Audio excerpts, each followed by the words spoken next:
Good morning students. तो last lecture में हमने एग्जाम्पल स्टार्ट किए थे, बराबर।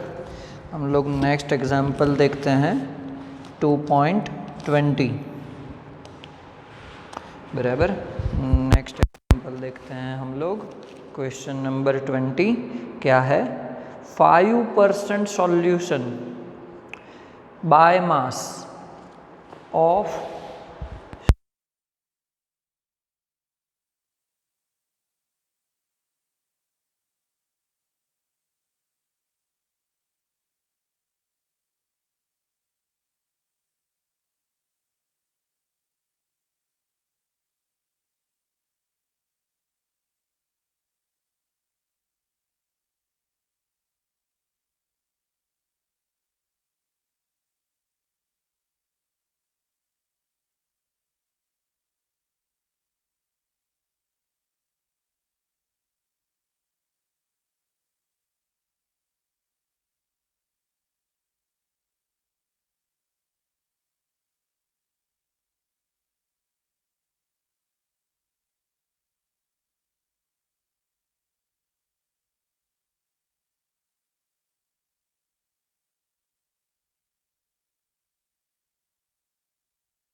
हमारे पास सारी वैल्यू है, KF हमने फाइंड आउट कर लिया है, W2 भी है, M2 एंड W1 भी है। चलो तो अगर ये सारी वैल्यू यहाँ पे KF आप फाइंड आउट कर लो तो आपको क्या मिलेगा, डेल्टा TF का आंसर मिलेगा। किसके अंदर, तो सेल्सियस के अंदर आपको डेल्टा TF का आंसर मिलेगा, बराबर। फिर हमारा फॉर्मूला क्या है, delta TF is equal to T0F minus TF। तो TF क्या हो जाएगा, delta TF sorry T0F minus delta TF हो जाएगा। तो आपको मिल जाएगा फ्रीजिंग पॉइंट ऑफ ग्लूकोज, बराबर। बहुत ही सिंपल था। यहाँ पे KF फाइंड आउट करो, ये वैल्यूज़ का कैलकुलेशन करके, देन डेल्टा TF किसके लिए, ग्लूकोज के सॉल्यूशन के लिए फाइंड आउट करो, एंड देन डेल्टा TF का हमारा फॉर्मूला है T0F माइनस TF। T0F आपको पता है 273.15 केल्विन, डेल्टा TF यहाँ पे आपने कैलकुलेट किया तो TF की कैलकुलेशन आप कर सकते हो, बराबर। चलो 2.20, देन नेक्स्ट देखते हैं 2.21।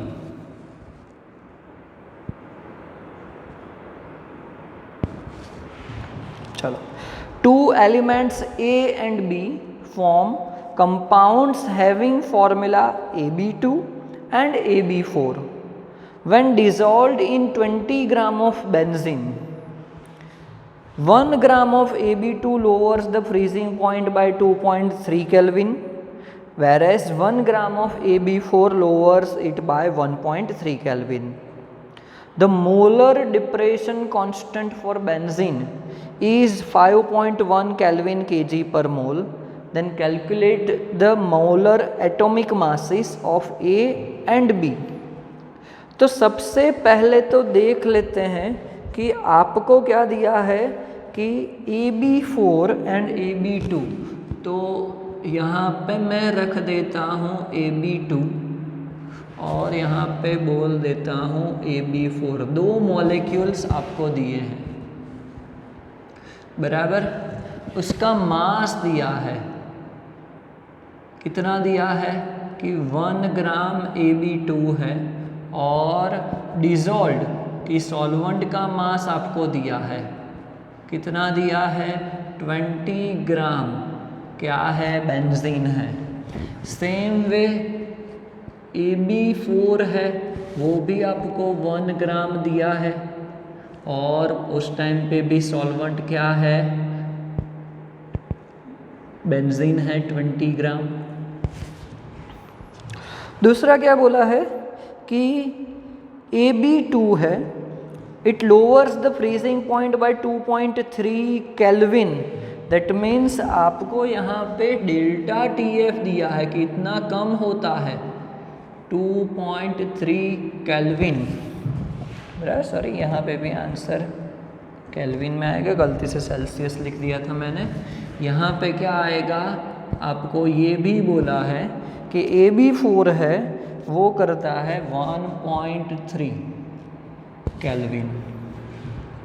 आपको KFP दिया है कि दोनों के लिए क्या होगा, सेम होगा, 5.1 केल्विन kg पर मोल, बराबर। एंड आपको फाइंड आउट करना है molecular mass of A and B कितना होगा। तो अगर हमारा फॉर्मूला यहाँ पे रखते हैं कि delta TF is equal to KF into W2 into 1000 divided by M2, जो क्या है AB2 उसका मॉलिक्यूलर मास जो हमें नहीं पता है, एंड W1। तो हम लोग यहाँ पे m2 किसके लिए मॉलिक्यूलर मास ऑफ Ab2 निकाल सकते हैं। सेम वे यहाँ पे यही फॉर्मूला जिसको मैं m2 ही बोलूँगा बट किसके लिए Ab4 के लिए हम लोग निकाल सकते हैं मॉलिक्यूलर मास, बराबर। इसी फॉर्मूला का यूज़ करके चलो m2 तो क्या हो जाएगा delta TF into W1 divided by KF into W2 into 1000, बराबर।